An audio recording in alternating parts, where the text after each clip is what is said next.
I have already covered the Decimus/Aquila kill team in an overview video, and that went over the weird rules interactions like toughness and the characters that can join them, and the kind of transports they can go in, which is different if you're playing the Deathwatch version compared to the Imperial Agents version. That video is linked at the end if you haven't seen it. This is a review of the unit and where I use it in my Deathwatch and Imperial Agents armies. The kill team has mixed effect. We know that they're not great in combat compared to the Deathwatch veterans, and I'm going to keep calling them the Deathwatch veterans even though the equivalent version in Imperial Agents is called the Imperial Agents Deathwatch Kill Team. That's too vague. I also don't like the name Decimus Kill Team. I keep thinking it's Decius, and I'm sick of having to edit out and re-record that line, so I'm going to call this the Aquila Kill Team. So Aquila Kill Team, Veteran Kill Team. Okay, we're doing it like that.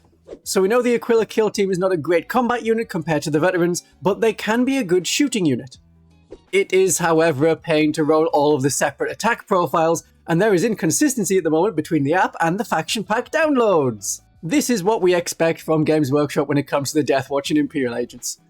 Because the faction pack for the Deathwatch has the Heavy Bolter with AP -2 and damage 3, on the app it's AP -1 and damage 2. It's also AP -1 and damage 2 in the Imperial Agents version. But the Deathwatch version has the key words of the Imperial Agents version, which doesn't work. So that's a pain. Hopefully that'll be sorted out in the next time that there's a balance update. Hopefully. Don't expect much. For now, I would just do it as it's shown in the faction pack, because otherwise the Adeptus Astartes version doesn't work with the keywords that it's got on the app. So we take this as a unit of 5. If you have a unit of 10 and you're playing Adeptus Astartes Deathwatch, a unit of 10 would be better off as a Fortis kill team, or a big unit of 10 Deathwatch veterans. And as a unit of 10, you only get 1 sergeant, so you lose a 4 attack damage 2 sword with sustained hits for a 4 attack damage 1 Xenophase blade with devastating wounds.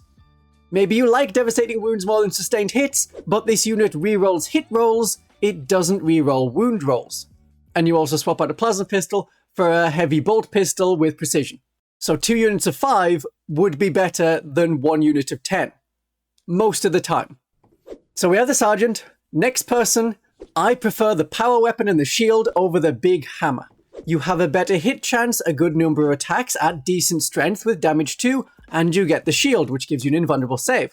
And an old school bolt pistol, but with lethal hits. You may lament the thunder hammer, but I get more attacks, it's still good damage, it has sustained hits. So I would save the thunder hammer for the veteran kill team, where you can have more of those thunder hammers, and you can be a bit more dedicated and go, okay, this is the unit I am going to throw into 3 wound enemies. Third person in the squad, I like the Stalker bolt rifle more than the plasma gun. Plasma gun's okay, but the keywords are cool, you always have 2 shots, and you are always damage 2. Precision is optional. I use it on Necrons, not because I thought I could kill the Geomancer, but because 1 success is 2 wounds that has to be healed first over bringing back 2 Immortals, or Necron Warriors. Whereas firing the sniper at the warriors, getting 1 success would only be 1 kill. Precision is underrated. I like it, and I did finish off the Geomancer with the Epic Challenge stratagem on my Chaplain. 4th member of the squad, you can have Johnny Knife, but that is only 1 more attack with 1 more AP than the basic combat weapon, and I don't care about precision attacks that weak. The Bolter is a good Bolter, but with lower damage and AP than the Stalker, so you take this model off before you take off the Stalker. Then the big fella in Gravis armor, but not as far as keywords are concerned. We don't care for the Hellstorm bolt rifle when bigger weapons are available. The frag cannon has higher AP than the Deathwatch veteran version, but as this is a small unit of 5, I want to get to an objective and shoot from it, not necessarily get within 9 inches, which triggers reactive move and bombs and so on.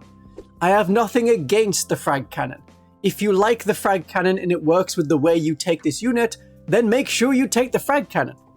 I like the Infernus Heavy Bolter, even if at this time we don't know if it's damage 2 or damage 3, AP -1 or AP -2. It has longer range, it always has 3 shots minimum with sustained hits, and the Heavy Flamer part has auto hits. It's a good flexible profile for whatever you're shooting at, and it makes this unit a better unit for Overwatch if it's a squad of 10, or you're just cleaning up some enemies with a unit of 5.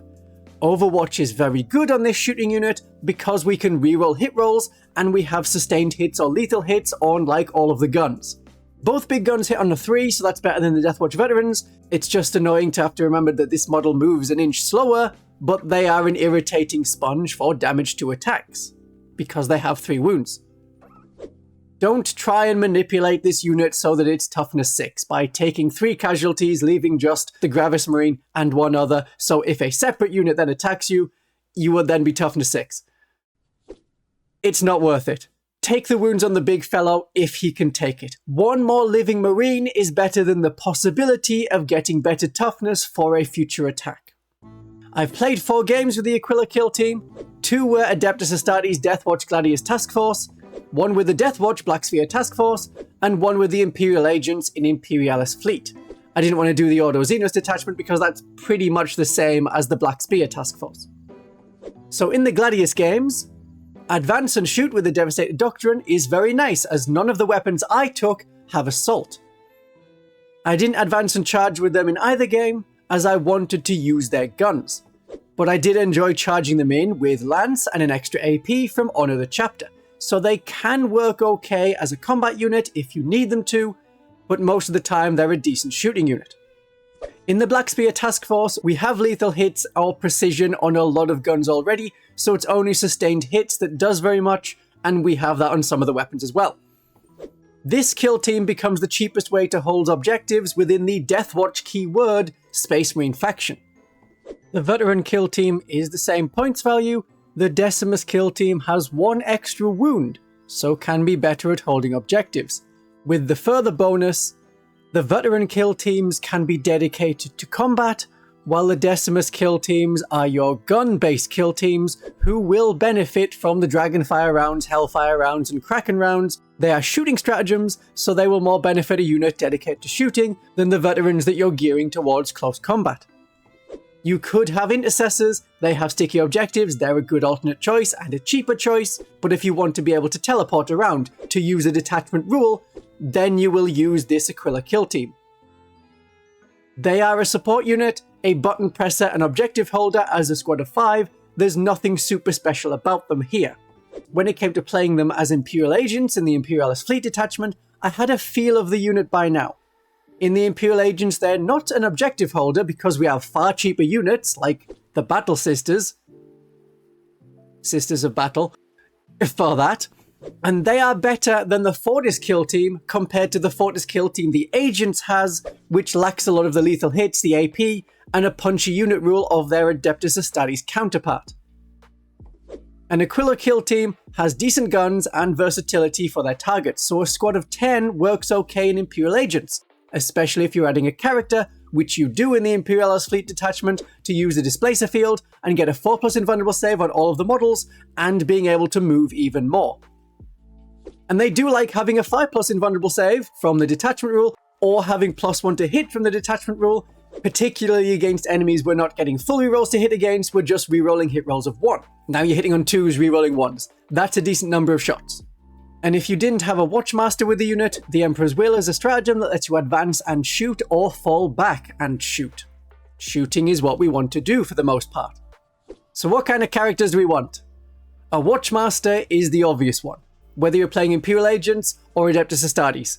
This kill team wants to move and wants to shoot, and they can do pretty well on the charge, and the Watchmaster gives them all that with cheaper stratagems on the side. And especially if you're not using the Gladius Task Force, as I often am, this is the character you want. I think the Chaplain is a waste, as there are very few combat weapons that can do much after a successful wound roll, and the Chaplain in the game I mentioned was better placed to lead Deathwatch veterans. The Judiciar is the same, a combat character for a combat unit, and the Decimus Kill Team is not combat enough. A Librarian works okay in a squad of 10. I've used them before in the Fortis Kill Team, and it really ups the effort the enemy has to put into killing them, as the weapons that have high AP, high damage, are not going to get through that 4+ invulnerable save, and that 4+ invulnerable save works against shooting and combat. It's more survivable, but that character is optional. I had a little success with an Apothecary in a squad of 10, bringing back the Shieldmen or the Gravis Marines, but the Apothecaries are usually not needed. They are much better in Crusade, where you can upgrade them through the Oathsworn campaign to have them grant the unit a 5+ Feel No Pain. A Space Marine Lieutenant isn't helping much. We have enough lethal hits and can fall back and shoot with stratagems or detachment abilities. Like the Emperor's Will, like the Tacticus Doctrine.